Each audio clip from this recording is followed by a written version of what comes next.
Bismillahirrahmanirrahim. Students, we are studying chemistry 10th class, chapter 13. And today it is our last lesson of this chapter. All students should be attentive. And meanwhile, you can ask any question. When the lecture will be there, you're allowed to ask any question.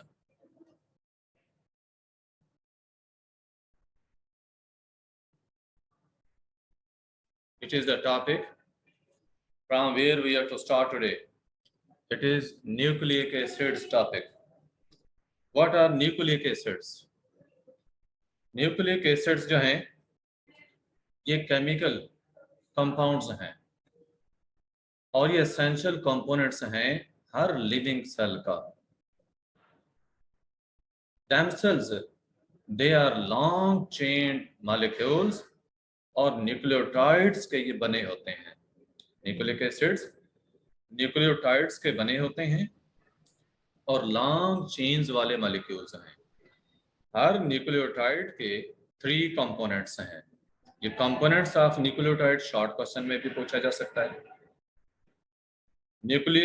पहला है इसमें nitrogenous base. एक component इसका क्या है?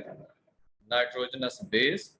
दूसरा है pentose sugar, यानी जो शुगर है वो 5 कार्बन वाली है, इसलिए उसको पेंटोज शुगर कहा। पेंटोज शुगर क्यों कहा? जी एटीपी वगैरह। एडिनोसिन ट्राइफॉस्फेट जो एटीपी मॉलिक्यूल से लगा होते हैं उसमें भी जो है वो फॉस्फेट हैं, एडिनोसिन वगैरह, वो तो फॉस्फेट की तादाद के लिहाज से होता है ना, लेकिन ये न्यूक्लिक एसिड जैसे जी स्ट्रक्चर उसका भी यही होता है ना। उसमें देखें मसलन आप एटीपी की बात कर रहे हैं, वो है एडिनोसिन ट्राइफॉस्फेट। उसके अंदर एक नाइट्रोजनस बेस है, एक शुगर है और साथ 3 जो है वो उसके फॉस्फेट ग्रुप अटैच हैं। जबकि जो न्यूक्लियोटाइड की अपनी स्ट्रक्चर है, हर न्यूक्लियोटाइड के अंदर एक फॉस्फेट ग्रुप होता है। बाकी ये कंपोनेंट सारे सिमिलर हैं, फॉस्फेट्स की तादाद का फर्क है। 8TP में 3 फॉस्फेट हैं, 8DP में 2 फॉस्फेट हैं, एडिनोसिन डाइफॉस्फेट। इस तरह ये MP एडिनोसिन मोनोफॉस्फेट, उसमें 1 फॉस्फेट होता है और वो तो सिर्फ एडेनिन बेस वहां पे यूज हो रही है, नाइट्रोजनस बेस। जबकि जो न्यूक्लिक एसिड्स हैं, ये मैं इन्हीं की बात कर रहा हूँ। न्यूक्लिक एसिड्स का नाम भी याद रखें, इनको न्यूक्लिक एसिड इसलिए नाम दिया गया because they were first discovered in the nucleus. ठीक है, इनसाइड द न्यूक्लियस डिस्कवर हुए and they were acidic in nature.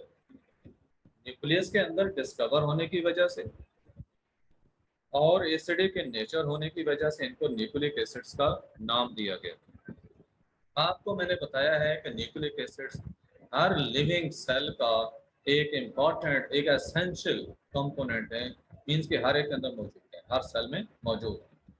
और खुद किसके बने हुए हैं? न्यूक्लियोटाइड्स के बने हुए हैं। न्यूक्लियोटाइड्स के बने हुए हैं। ये जो न्यूक्लियोटाइड्स हैं 4 किस्म के होते हैं न्यूक्लियोटाइड्स। ठीक है, न्यूक्लियोटाइड्स के कितने किस्में हैं? 4 किस्म के। किस बेस पे? नाइट्रोजनस बेसिस की बेस पे, क्योंकि ये 4 किस्म की होती हैं। बाकी ये शुगर है या फॉस्फेट ग्रुप है, ये तो हर न्यूक्लियोटाइड में एक ही तरह के होते हैं। 4 न्यूक्लियोटाइड्स के लिए जो 4 बेसिस हैं वो सुन लें। Adenine, guanine, cytosine, thymine. ठीक है, ये 4 किस्म की बेसिस हैं। एडेनिन, गवानीन, साइटोसिन और थायमीन। अब जो बेस होगी उसी के नाम पे न्यूक्लियोटाइड बनेगा। अगर एडेनिन बेस है तो न्यूक्लियोटाइड बनेगा एडिनोसिन। ठीक है, उसके साथ एक पेंटोज शुगर होगी और एक फॉस्फेट ग्रुप होगा। अगर गवानीन बेस है तो न्यूक्लियोटाइड बनेगा गवेनोसिन। और अगर साइटोसिन एक बेस है, नाइट्रोजनस बेस, तो न्यूक्लियोटाइड बनेगा साइटिडीन। और अगर थायमीन नाइट्रोजनस बेस थी तो न्यूक्लियोटाइड होगा थायमिडीन। अब याद रखें न्यूक्लिक एसिड्स की आप टाइप्स आगे जैसा देख रहे हैं ना, डीएनए और आरएनए, डीएनए और आरएनए, तो इनके अंदर एक नाइट्रोजनस बेस का डिफरेंस होता है डीएनए और आरएनए में। ये जो मैंने आपको 4 नाइट्रोजनस बेसेस बताई हैं ये डीएनए की हैं। आरएनए के अंदर जो चौथी नाइट्रोजनस बेस है जो मैंने थायमीन बोली थी, उसकी जगह यूरेसिल होता है। थायमीन की जगह यूरेसिल होता है। और अगर यूरेसिल आरएनए में नाइट्रोजनस बेस हो तो जो न्यूक्लियोटाइड बनता है वो यूरिडीन बनता है, उसका नाम है यूरिडीन। हाँ जी, ये चीज़ें कुछ समझ आई हैं जो मैंने बोली हैं, ये सारी आपकी बायोलॉजी की चीज़ें हैं।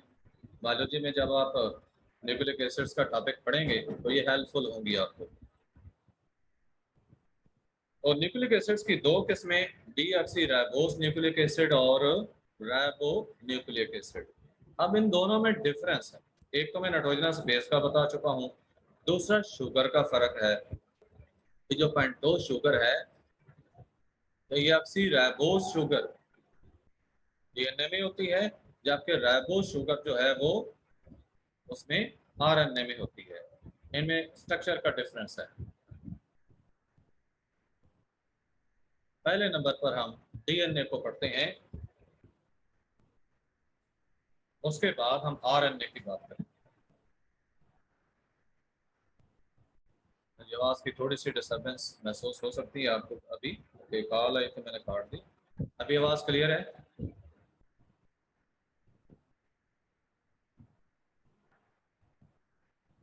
लेकिन वो नहीं पास आ रहा।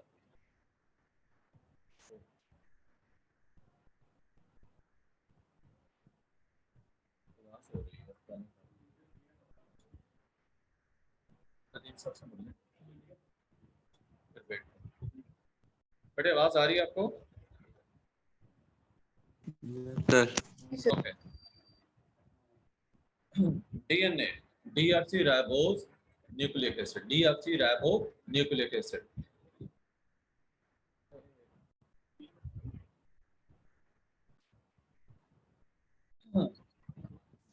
Deoxy ribo nucleic acid, DNA, जो न्यूक्लिक एसिड्स के आपको दो टाइप्स बताई, उनमें पहली टाइप डीएनए की जो है ये एक्सप्लेन की जा रही है।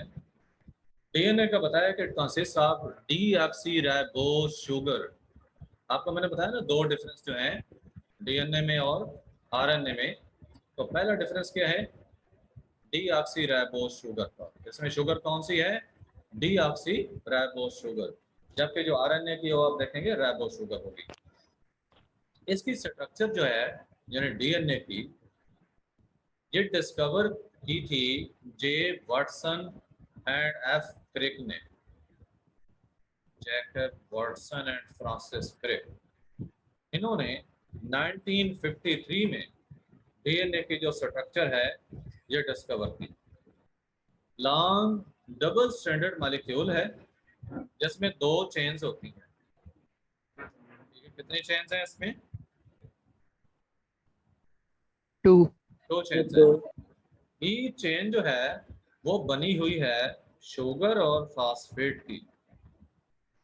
हर चेन किसकी बनी है? शुगर, फास्फेट और एक बेस जो है यानी नाइट्रोजनस बेस, वो उसके साथ अटैच होती है। अगर आप इस पूरी चेन्स की बात करें तो ठीक है, आप तीनों कंपोनेंट्स ले लेंगे, लेकिन ये जो स्ट्रैंड्स हैं, इन स्ट्रैंड्स के अंदर याद रखें सिर्फ शुगर और फास्फेट होते हैं। बाकी जो बेसिस हैं वो तो इन स्ट्रैंड्स को आपस में लिंक करते हैं। और ये जो नाइट्रोजनस बेसिस होती हैं ये शुगर के साथ अटैच होती हैं, यानी दरमियान में शुगर का मॉलिक्यूल होगा, उसके एक तरफ नाइट्रोजनस बेस अटैच है, तो ऊपर और नीचे दोनों तरफ जो है फास्फेट ग्रुप अटैच होते हैं। यानी यहाँ पे जो स्ट्रैंड ये चल रही है फॉर एग्जांपल, शुगर होगी उसके साथ फास्फेट अटैच होगा, फिर शुगर होगी, फिर फास्फेट, फिर शुगर, फिर फास्फेट। तो शुगर और फास्फेट जो हैं ये इस स्ट्रैंड को बनाते हैं, पूरी स्ट्रैंड को। यानी आप समझ सकते लें कि इसकी जो बैक बोन है जैसा आपने मेंशन भी किया कि शुगर और फास्फेट ग्रुप्स जो हैं ये बैक बोन बनाते हैं इन चेन्स की। इन्हीं को चेन्स कहा गया। ये जो दो स्ट्रैंड्स हैं इन्हीं को चेन्स का नाम दिया। ये लिखा ना नीचे, शुगर, फास्फेट, बैकबोन। तो ये स्ट्रैंड्स किसकी बनी हैं? शुगर और फास्फेट ग्रुप्स की। जबकि इसके दरमियान ये जो आप स्टेप्स देख रहे हैं, इन्हें रंग्स कहते हैं डीएनए में। तो रंग्स या ये जो स्टेप्स हैं, ये नाइट्रोजनस बेसिस के बने हुए हैं। और ये नाइट्रोजनस बेसिस दोनों तरफ शुगर्स के साथ अटैच होती हैं। और जैसा मैंने आपको पहले बताया कि शुगर, नाइट्रोजनस बेस और फास्फेट ये आपस में मिलकर एक न्यूक्लियोटाइड बनाते हैं। तो ये सारे न्यूक्लियोटाइड्स हैं जो पूरी स्ट्रैंड के अंदर चल रहे हैं। जब हम नाइट्रोजनस बेस साथ मिला देंगे तो पूरा न्यूक्लियोटाइड बनता जाएगा। देखिए, एक यहाँ पे न्यूक्लियोटाइड होगा, एक इधर होगा, ये न्यूक्लियोटाइड है। तो दरमियान में आपको नाइट्रोजनस बेसेस शो की जा रही हैं और स्ट्रैंड्स किसकी हैं? शुगर और फास्फेट की। बताया कि ये जो चेन्स हैं, they are wrapped around each other in a double helix form. Double helix form, जैसा हेलिक्स हेलिक्स क्या सीढ़ी होती है ना, डबल स्ट्रैंडेड, तो बिल्कुल उसी शक्ल में ये दोनों स्ट्रैंड्स जो हैं डबल हेलिक्स फॉर्म में ट्विस्टेड हैं अराउंड ईच अदर और डीएनए का मॉलिक्यूल बना रही है।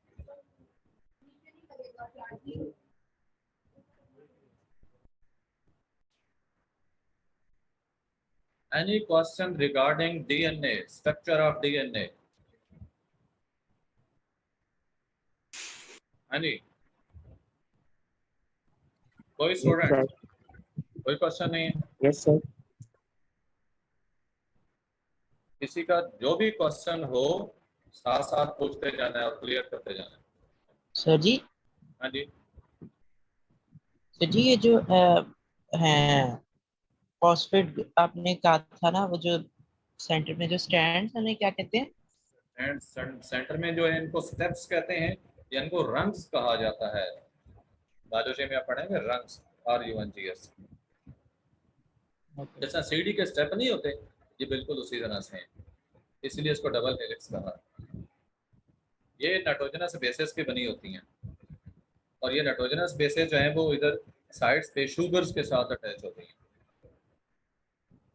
नाइट्रोजनस बेसेस भी याद रखें, जो मैंने 4 टाइप्स आपको बताई है ना, इनकी आगे 2 कैटेगरीज हैं। 2 लार्जर बेसेस हैं, 2 स्मॉलर होती हैं। जो एडेनिन और गावानिन है, ये बड़ी बेसेस होती हैं, और जो साइटोसिन और थायमिन है, वो स्मॉलर बेसेस होती हैं। आप अगर इधर भी देखें तो यहाँ पे उन्होंने एक छोटी और एक बड़ी करके दिखाया हुआ है। ठीक है, थोड़ा लेंथ में आप फर्क जो देख रहे हैं, तो ये बड़ी और छोटी नाइट्रोजनस बेस होती हैं। इनकी कॉम्बिनेशन भी इसी तरह से होती है। शुगर फॉस्फेट एडेनिन याद रखें, जो एडेनिन है वो से गवानिन से, और साइटोसिन जो है। हाँ जी, क्या पूछा आपने? सर, शुगर फॉस्फेट बैकबोन दोबारा समझाते हैं। शुगर और फास्फेट, ठीक है। अच्छा, ये मैं आपको थोड़ी कॉम्बिनेशन जो बता रहा था इसको पहले सुन लें कि एडेनिन जो है उसकी कॉम्बिनेशन थायमीन के साथ होगी। ठीक है, एडेनिन किसके साथ कंबाइन होती है? थायमीन के साथ। एक बड़ी बेस और एक छोटी बेस, मैंने कहा ना आपस में जो मिलती हैं, एडेनिन हमेशा थायमीन से मिलेगी और जो साइटोसिन है वो गावानिन से मिलेगी। अब साइटोसिन छोटी बेस है, गावानिन बड़ी बेस है। इस तरह एडेनिन बड़ी बेस थी, थायमीन छोटी बेस थी, तो इनकी कॉम्बिनेशन इस तरह से होती है। और बॉन्ड्स के भी याद रखें, इनमें हाइड्रोजन बॉन्ड्स बनते हैं। एडेनिन और थायमीन में जो है वो बॉन्ड्स हाइड्रोजन बॉन्ड्स हैं इसमें जो बनते हैं।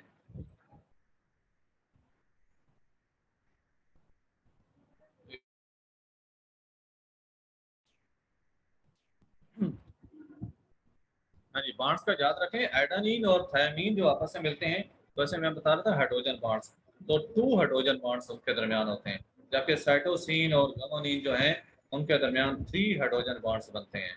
ये हाइड्रोजन बॉन्ड्स के जो आपस में लिंक होते हैं। हाँ जी, किसी बच्चे का क्वेश्चन था, पूछ लें।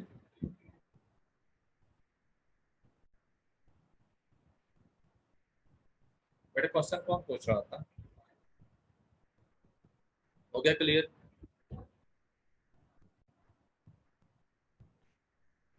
आप पूछ सकते हैं बाद में किसी वक्त अगर कुछ ज़हन में क्वेश्चन है।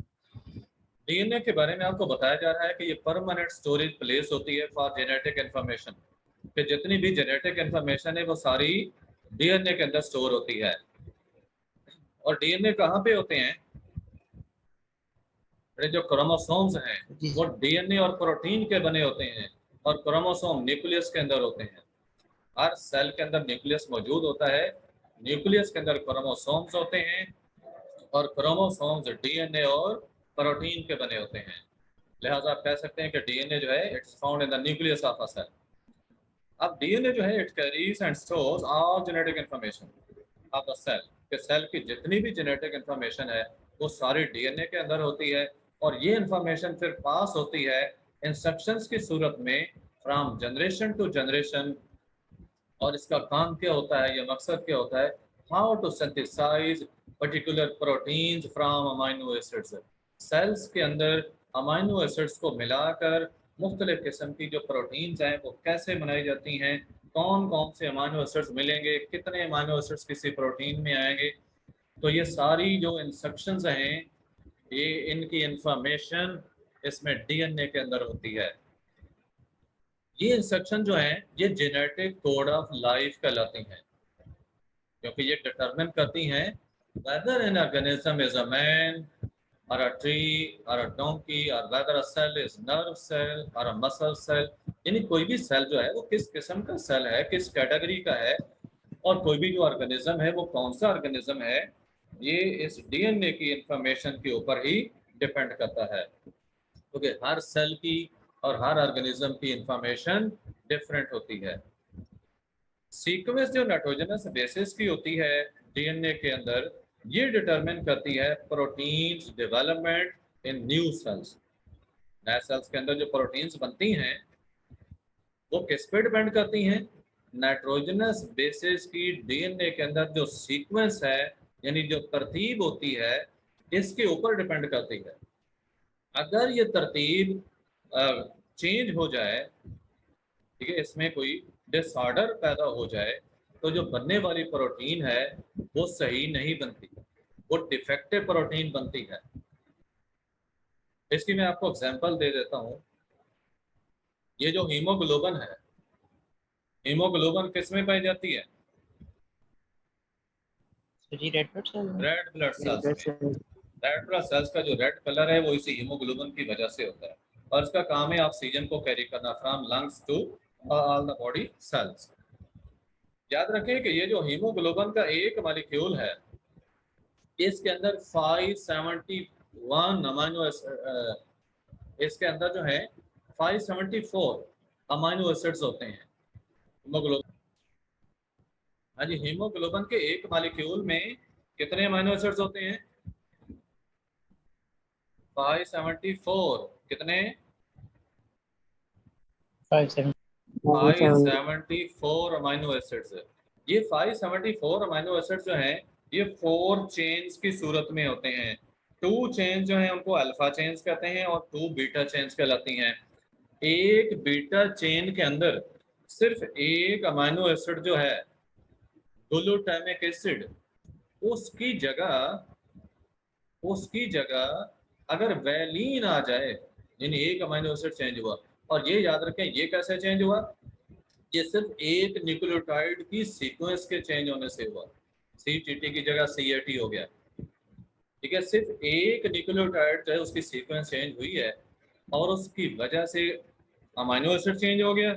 जहां ग्लूटामिक एसिड आना था वहां पे वैलीन अमाइनो एसिड आ गया बीटा चेन में, और जो हीमोग्लोबिन बनी ये डिफेक्टिव हीमोग्लोबिन बनी, और इससे जो रेड ब्लड सेल्स आगे बनेंगे उनकी शेप होती है सिकल शेप।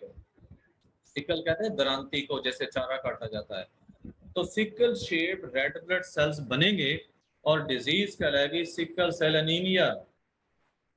अब ऑक्सीजन कैरिंग कैपेसिटी जो है रेड ब्लड सेल्स की वो रिड्यूस हो जाएगी।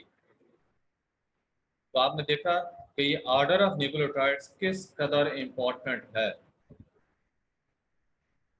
सीक्वेंस के बाद आपको नेक्स्ट जो बताया जा रहा है, sequence of nitrogenous base DNA determines the protein development in new cells. और बताया कि function of the double helix formation of DNA is to ensure that no disorder takes place. DNA की जो डबल हेलिकल स्ट्रक्चर है ये इसलिए है ताकि इंश्योर किया जाए इस बात को कि जो न्यूक्लियोटाइड्स हैं उनकी सीक्वेंस चेंज ना हो सके, कोई डिसऑर्डर ताकि ना हो। जैसा ये डिसऑर्डर ही था जो मैंने आपको बताया, सिर्फ एक न्यूक्लियोटाइड जो है उसके चेंज होने से हो गया। हाँ जी, क्वेश्चन। सर वो आपने डिसऑर्डर बताया था, वो समझ लेके वो रिपीट कर देंगे प्लीज, डिसऑर्डर जो अभी आपने पहले बताया सेल है। एनीमिया, सिकल सेल एनीमिया जो है 574 अमीनो एसिड जो हैं वो 4 चेन्स की सूरत में होते हैं, 2 अल्फा चेन्स और 2 बीटा चेन्स। उनमें से सिर्फ एक बीटा चेन में जहां पे ग्लूटामिक एसिड था उसकी जगह वैलीन आ जाए, और क्यों आता है कौन सा एसिड वैलीन? था? ग्लूटामिक एसिड, ग्लूटामिक एसिड, उसकी जगह वैलीन आ जाता है। और कैसे आता है? न्यूक्लियोटाइड्स की सीक्वेंस में खराबी की वजह से, चेंज की वजह से। ठीक है, सिर्फ एक न्यूक्लियोटाइड थायमिडीन की जगह जो है वो एडिनोसिन आ जाता है। तो उसकी वजह से आपने देखा कि जो प्रोटीन हीमोग्लोबिन बनी, इस हीमोग्लोबिन से आगे बनने वाले रेड ब्लड सेल्स कैसे हैं? Sickle shape. और सिकल शेप जो रेड ब्लड सेल्स हैं इनकी ऑक्सीजन कैरिंग कैपेसिटी कम होती है नॉर्मल जो रेड ब्लड सेल्स होते हैं उनके निस्बत, और सिकल सेल एनीमिया बीमारी हो जाती है। अब इस ऐसे डिसऑर्डर से अवॉइड करने के लिए ही ये डबल हेलिकल स्ट्रक्चर है, लेकिन फिर भी चेंजेस आ जाते हैं जिन्हें हम म्यूटेशंस कहते हैं, आप बायोलॉजी में पढ़ेंगे चलिए। DNA carries genes that control synthesis of RNA. देखिए डीएनए के अंदर जो जीन्स होते हैं ना, आरएनए की फॉर्मेशन को कंट्रोल करते हैं। और आरएनए याद रखिए डीएनए की कॉपी होती है। Errors introduce into the genes synthesize faulty RNA. अब जीन्स के अंदर जब एरर होगा तो बनने वाला आरएनए क्या होगा? फॉल्टी आरएनए होगा। अब वो जीन का ही एरर था जो मैं आपको बता रहा हूँ, थायमिडीन की जगह एडिनोसिन आ गया न्यूक्लियोटाइड, जीन चेंज हो गया, जहाँ ग्लूटामिक एसिड आना था वहां पे वैलीन आ गया प्रोटीन के अंदर। अब वो जो आरएनए है जिसमें एरर आ चुकी है, it will synthesize faulty proteins that, जो प्रोटीन्स बनेगी फॉल्टी जब होंगी, that will they will not function the way they are supposed to. वो प्रोटीन्स वैसा काम नहीं करेंगी जिस काम के लिए कि वो बनी थी। बस जैसा हीमोग्लोबिन का मैंने बताया, ठीक है, कि सिकल सेल एनीमिया जो है वो डिजीज काज हुई, sickle shape red blood cells बने उसे। अब ये जो डिसऑर्डर्स हैं दे कॉज जेनेटिक डिजीजेस, ये नस्ल दर नस्ल फिर आगे डिजीजेस चलती हैं। हाँ जी, डीएनए के बारे में आपको क्लियर है? Yes sir. Next is RNA. RNA sir consist जी ऑफ ये इनका ट्रीटमेंट कोई नहीं होता? जेनेटिक डिजीजेस जो है बेटा, इनका जो इसकी ट्रीटमेंट है वो जीन ब्लड थेरापी ही ट्रांसप्लांट, होती है, जीन बोन थेरापी मैरो। ही होती है। तो जीन थेरापी सर से ये हो सकता है, लेकिन ये अभी कोई यूज नहीं हो रही है इसमें। जीन्स को चेंज करने से ही होगी ना। जेनेटिक इंजीनियरिंग के जरिए ट्रीटमेंट्स पॉसिबल है जेनेटिक डिजीजेस की, लेकिन इतनी आम ये नहीं है। Ribose nucleic acid, ribo nucleic acid यानी आरएनए, इसमें राइबोस शुगर है और ये सिंगल स्ट्रैंडेड मॉलिक्यूल होता है। It is responsible for putting the genetic information to work in the cell to build proteins. लेकिन डीएनए की जो इंफॉर्मेशन थी, ये देखिए नीचे डायग्राम में, फ्लोशीट डायग्राम में जो बताया गया कि डीएनए सिंथेसाइज करता है आरएनए को और पास करता है उसको इंस्ट्रक्शंस। डीएनए से आरएनए बनता है और डीएनए की इंस्ट्रक्शंस आरएनए को पास आउट कर दी जाती हैं। फिर ये आरएनए कहाँ जाता है? सेल्स के अंदर, और सेल्स में जाकर सिंथेसाइज करेगा प्रोटीन्स को according to the instructions given to it by DNA. जो डीएनए के इंस्ट्रक्शंस इसको पास होती हैं उनके मुताबिक प्रोटीन्स बनते हैं। ये चीज आपको जहाँ बताई जा रही है कि RNA is synthesized by DNA to transmit the genetic information. ये डीएनए आरएनए को इसलिए बनाता है ताकि वो जेनेटिक इंफॉर्मेशन को ट्रांसमिट करे। आरएनए रिसीव करता है और रीड करता है, डीकोड करता है, फिर यूज करता है गिवन इंफॉर्मेशन को to synthesise new proteins.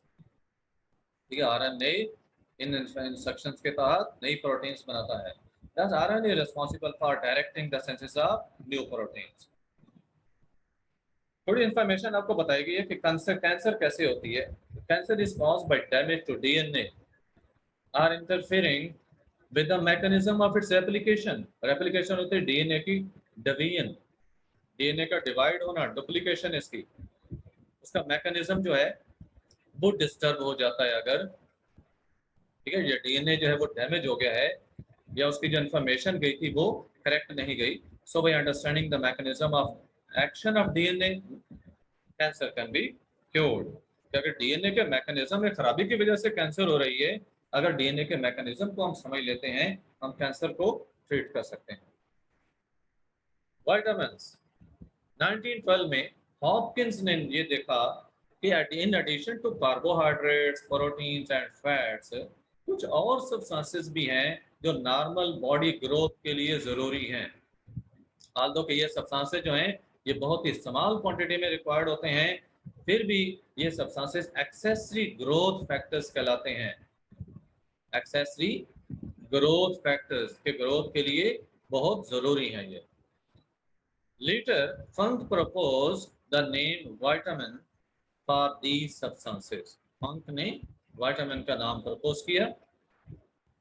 He discovered vitamin B1 जो कि thiamine है, vitamin B1 ये Funk ने डिस्कवर भी की।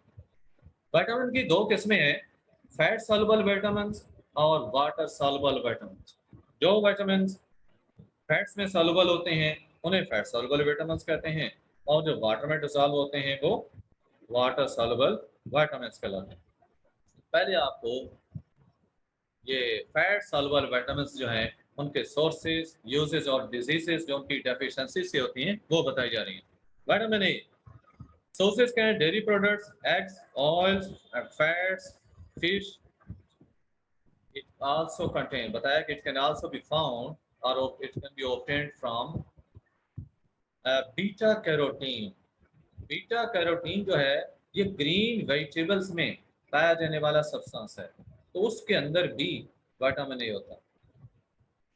कैरेट्स हो या लिवर जो है कलेजी उसके अंदर भी ये पाया जाता है।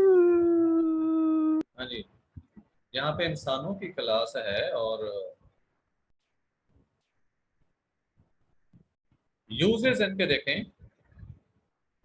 विटामिन ए जो है it maintains healthy health of the epithelium and acts on the retina's dark adaptation mechanism. Retina's dark adaptation क्या होती है कि जब डार्कनेस में आप जाते हैं, आप देखो जब बाहर आप तेज रोशनी में होते हैं तो उस वक्त उसके बाद तेज रोशनी से फौरन जब आप अंधेरे में जाएं तो आपको थोड़ी देर के लिए नजर नहीं आता, लेकिन कुछ देर के बाद ही आपको क्लियर नजर आने लग जाता है क्योंकि कोन सेल्स होते हैं जो कि उसके लिए एक्टिव होते हैं। तो ये डार्क अडाप्टेशन मैकेनिज्म होता है रेटिना का। तो हाँ, कौन सी रॉड सेल्स होते हैं, रॉड सेल्स हैं जो कि डार्कनेस में या डिम लाइट में वर्क करते हैं, जबकि कोन सेल्स ब्राइट लाइट में काम करते हैं।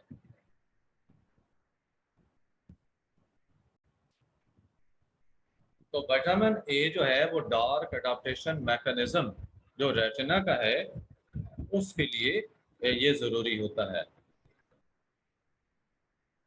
डिजीज कौन सी काज होती है? नाइट ब्लाइंडनेस, नाइट ब्लाइंडनेस और आई इन्फ्लेमेशन।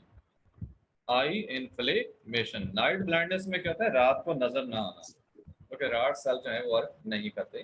तो विटामिन ए की डेफिशिएंसी की वजह से ये डिसऑर्डर होता है। हाँ जी, हेयर फॉलिक्स भी हो सकते हैं। दोबारा पूछेंगे?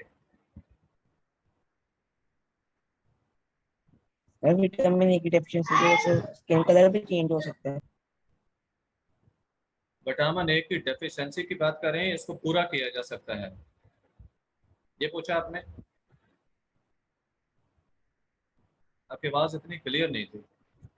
सर मैंने पूछा विटामिन ए की डेफिशिएंसी की वजह से स्किन कलर चेंजेस आ सकते हैं। बिल्कुल हो जाते हैं। आपने देखा ना कि skin health of the epithelium जो आपने कहा है, एपिथेलियम ये स्किन की लेयर ही होती है।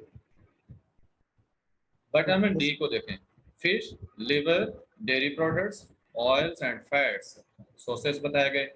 It's also formed in the skin when it is exposed to sunlight. जब सूरज की रोशनी पड़ती है जल्द पर तब भी विटामिन डी जो है वो बनता है. इसका यूज क्या है? It's a role in the absorption of calcium. हड्डियों के अंदर जो कैल्शियम की अब्जॉर्प्शन है that is essential for the maintenance of healthy bones. तो ये कैल्शियम की अब्जॉर्प्शन के लिए विटामिन डी का होना जरूरी है. अगर इसकी कमी हो जाए तो रिकेट्स की डिजीज होगी. रिकेट्स में क्या होता है? बोन्स जो हैं they are bent and bowed. हड्डियां जो है वो टेढ़ी हो जाती हैं, बेंड हो जाती हैं. उसके बाद है वाटर सॉल्युबल विटामिन्स. यस, और कितना? हाँ जी, क्या पूछा? और सर ये भी कितना करना है? बस वेट खत्म हो रहा है टॉपिक. वाटर सॉल्युबल विटामिन्स जो हैं they dissolve in water. That's why they are called water soluble vitamins. ये कौन से हैं? विटामिन बी कॉम्प्लेक्स है जिसमें 10 विटामिन आते हैं और विटामिन सी है एस्कॉर्बिक एसिड. तो बी और सी क्या है? ये वाटर सॉल्युबल. जबकि ए, डी, ई और के ये फैट सॉल्युबल हैं. ए और डी आपने पढ़े हैं, ई और के भी फैट सॉल्युबल होते हैं. वाटर सॉल्युबल विटामिन जो हैं they are rapidly excreted from the body. Body से खारिज हो जाते हैं क्योंकि वाटर सॉल्युबल है, वाटर में डिसॉल्व होकर खारिज हो जाते हैं. लिहाजा ये विटामिन जो है ये टॉक्सिक नहीं है. If they are stored in the body in large quantity, they are not toxic. However, इनकी डेफिशिएंसी की वजह से डिजीजेस जरूर होती हैं. अगर इनकी कमी हो जाए तो उससे बीमारियां जरूर हो सकती हैं. इनका काम आगे कुछ बताया कि आपको इंपॉर्टेंस के हवाले से बताया कि ईच विटामिन जो है plays important role in healthy development of our body. Body की हेल्दी डेवलपमेंट के लिए जरूरी है. नेचुरल विटामिन जो है they are organic food substances and are found only in plants and animals. पौधों और जानवरों में पाए जाते हैं. हमारी बॉडी जो है is unable to synthesize vitamins सिवाय विटामिन डी के जो कि सूरज की रोशनी की मौजूदगी में स्किन में बनता है. So because of this they must be supplied either directly in the diet or by the way of dietary supplements, या तो खुराक की सूरत में या डाइटरी सप्लीमेंट्स इन मेडिसिन की सूरत में जो है इसको सप्लाई किया जाना चाहिए बॉडी को. They are absolutely necessary for our normal growth के लिए बहुत जरूरी है. Third point, the vitamins can not be assimilated without ingesting food. कि जब तक आप खाना नहीं खाते, खुराक नहीं खाते, तो उसके बगैर विटामिन जो है ये असिमिलेट नहीं हो सकते. ब्लड के अंदर इनकी एब्जॉर्प्शन जो है वो पॉसिबल नहीं होती. दैट्स व्हाई कि सजेस्ट किया जाता है कि विटामिन जो है they should be taken with meal. खाने के साथ जो है विटामिन इस्तेमाल किए जाए, यानी कि खाना खाकर उसके बाद जो है मल्टीविटामिन वगैरह जो भी टैबलेट्स हैं, जो चीज़ आपने यूज़ करनी वो यूज़ करें. They help to regulate our body's metabolism. हमारी बॉडी के अंदर जो मेटाबॉलिक प्रोसेसेस हैं ये उनको कंट्रोल करते हैं. ताला क्या पूछ रहे हैं? दूसरा पॉइंट तो बात समझाते. दूसरे पॉइंट में आपको बताया गया है कि जो नेचुरल विटामिन हैं ये ऑर्गेनिक फूड सब्सटेंसेस हैं, ये पौधों और जानवरों में पाए जाते हैं. हमारी बॉडी इन नेचुरल विटामिन को सिंथेसाइज नहीं कर सकती. लिहाजा ये नेचुरल विटामिन जो हैं ये डायरेक्टली या तो खुराक के जरिए यानी हमारी डाइट में मौजूद होने चाहिए या फिर डाइटरी सप्लीमेंट्स की सूरत में यानी टैबलेट्स वगैरह की सूरत में, सीरप वगैरह जो होते हैं उस सूरत में बॉडी को सप्लाई किए जाने चाहिए, ये इस्तेमाल करने चाहिए. नॉर्मल ग्रोथ के लिए ये बहुत जरूरी है. ये क्वेश्चंस हैं. What are the disadvantages of fat soluble vitamins? But fat soluble vitamins का डिसएडवांटेज ये है कि ये बॉडी में स्टोर हो जाते हैं और ज्यादा मिकदार में जब स्टोर हो जाए तो ये टॉक्सिक हैं. They are toxic in for the body. Vitamin D को फॉर एग्जांपल देख लें. विटामिन डी जो है ये बोन्स के लिए बहुत नुकसानदेह है अगर ये बॉडी में स्टोर हो जाता है. बोन्स का जो है वो पेन काज होगा इसकी वजह से. और एडवांटेजेस वाटर सॉल्युबल विटामिन्स के क्या हैं? They are excreted readily from the body, so their accumulation doesn't affect normal body functions. Examples of fat soluble vitamins A, D, E और K विटामिन्स हैं। What are the components of nucleotide, ये आपको बता चुके हैं, जिसमें कि एक नाइट्रोजनस बेस होती है, एक शुगर होती है और एक फास्फेट ग्रुप होता है। For the function of DNA, DNA के अंदर जेनेटिक इंफॉर्मेशन होती है that is pass from generation to generation. For the synthesis of different proteins, जितनी भी इंफॉर्मेशन है तो वो सारी डीएनए के अंदर होती है। किसी भी सेल्स का बनना, आगे टिश्यूज का बनना, ऑर्गेनिज्म का बनना, ये सारी इंफॉर्मेशन इसमें। Why is RNA called messenger? RNA DNA का मैसेज न्यूक्लियस से साइटोप्लाज्म के अंदर ले जाता है और उस मैसेज के अंदर जो इंस्ट्रक्शंस होती हैं उनके मुताबिक प्रोटीन्स बनती हैं।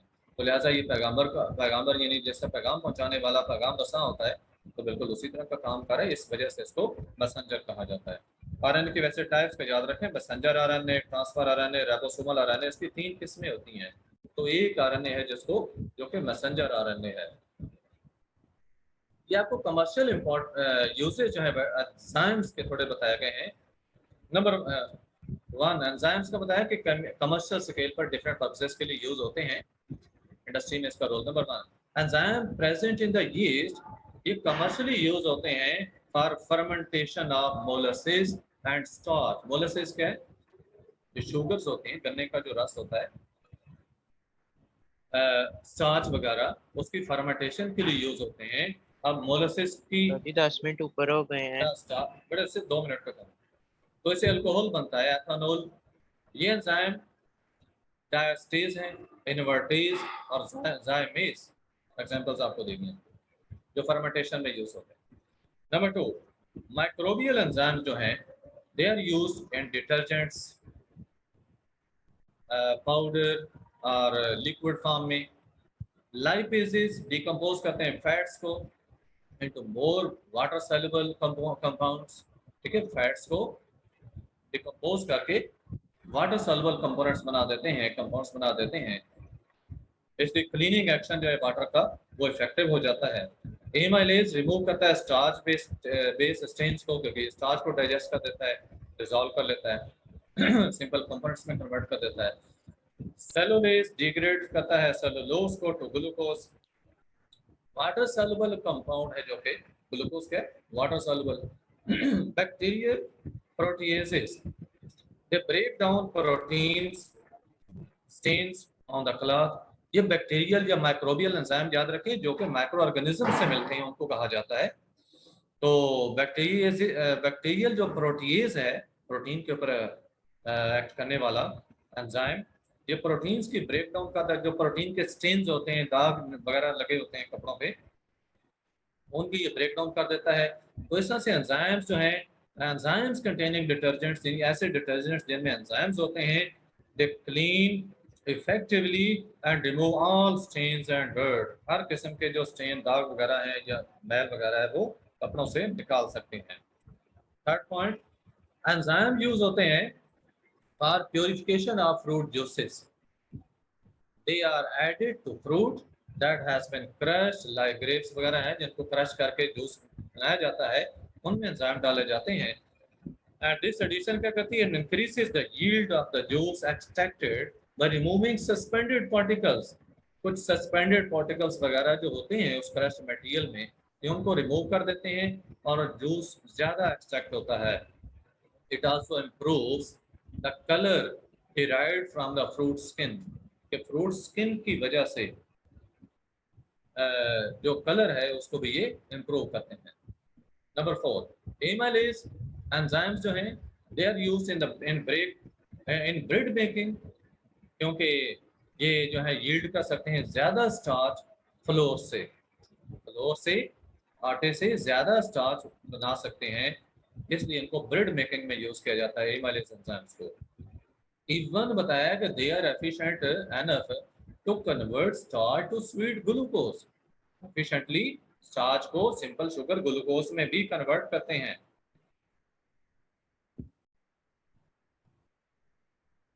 दिस कैन बी यूज्ड, आवाज नहीं आ रही। जी अभी देखें आप, ठीक है। ठीक है। This can be used as sweetener in the food as well as bread making. खुराक के अंदर स्वीटनेस के लिए भी, ठीक है, स्वीटनिंग के लिए भी, यानी मीठापन पैदा करने के लिए भी, और ब्रेड बेकिंग के लिए भी यूज होते हैं। Lactase enzyme it is used to increase sweetness in ice cream, ice cream में स्वीटनेस बढ़ाने के लिए, मिठास बढ़ाने के लिए यूज होता है। As lactase in milk is broken down, lactose जो है वो शुगर है जो लैक्टेज के जरिए ब्रेक होगी और उसे बनेगा गैलेक्टोज और ग्लूकोज, सिंपल शुगर्स बनेगी, which are sweeter than lactose. Lactose की निस्बत जो ग्लूकोज या गैलेक्टोज है ये ज्यादा स्वीटर है, इस वजह से लैक्टेज जो है वो स्वीटनिंग पैदा करता है, स्वीटनेस पैदा करता है मिल्क के अंदर एडिशंस के या डेयरी प्रोडक्ट्स के अंदर। 6 पॉइंट, द डेयरी इंडस्ट्री, उसके अंदर जो है डेयरी इंडस्ट्री के अंदर some enzymes are used for production of cheeses, yogurt and other dairy products। ये मुख्तलिफ किस्म के जो डेयरी प्रोडक्ट्स हैं ये एंजाइम्स के जरिए बनाए जाते हैं। while others are used to improve texture or flavors of the product। ठीक है, खुराक के अंदर पर टेक्सचर क्या है, इसका डिस्प्ले खुराक का, और फ्लेवर्स उसका टेस्ट वगैरह, बनने वाली चीज का प्रोडक्ट को जो है उसको इम्प्रूव करते हैं। ये आपको सॉल्युबिलिटी के हवाले से थोड़ा सा बताया गया, ये कोई खास चीज नहीं है। सॉल्युबिलिटी स्टार्च की और शुगर की जो है, स्टार्च और शुगर जो है वाटर के अंदर अगर डिजॉल्व करते हैं तो हम इजीली चेक कर सकते हैं लेबोरेटरी में और घरों में भी कि स्टार्च इनसॉल्युबल है वाटर में, जबकि शुगर जो है वो सॉल्युबल है। Water forming a clear solution in water, लेकिन जब शुगर डाउन है वाला बस करते हैं, जब डिजॉल्व करेंगे तो क्लियर सॉल्यूशन बनेगा और स्टार्च से क्लियर सॉल्यूशन नहीं बनेगा। अब जो डीनेचरिंग ऑफ प्रोटीन है ये सिर्फ हीट करने से कोएगुलेशन हो जाती है प्रोटीन्स की, हीटिंग से पीएच प्रोटीन की चेंज होती है और इसकी कोएगुलेशन हो जाती है, जम जाती है प्रोटीन। सिंपल कॉमन मेथड जो है डीनेचरिंग ऑफ प्रोटीन का, ये बॉइलिंग ऑफ एग है। एग के अंदर बेटे व्हाइटिस जो होती है ना, एग की जो सफेदी है वो एल्ब्यूमिन होता है, प्रोटीन है वो, और जब हीट करते हैं तो वो उसकी डीनेचरिंग हो जाती है और वो सॉलिड हो जाती है। फ्यू मिनट्स में एल्ब्यूमिन कोएगुलेट हो जाती है, सॉलिडिफाइड हो जाती है। ये टॉपिक आपके कंप्लीट हो गए, बाकी ये चीजें तो वही हैं जो आप पहले पढ़ चुके हैं। एक्सरसाइज की बात करें, ये 2 मिनट में अगर आप देखना चाहते हैं सर जी घंटा होने वाला है, कल कर लेंगे। सर का भाई कल कर लेंगे। चलो ठीक, ओके, अल्लाह हाफिज।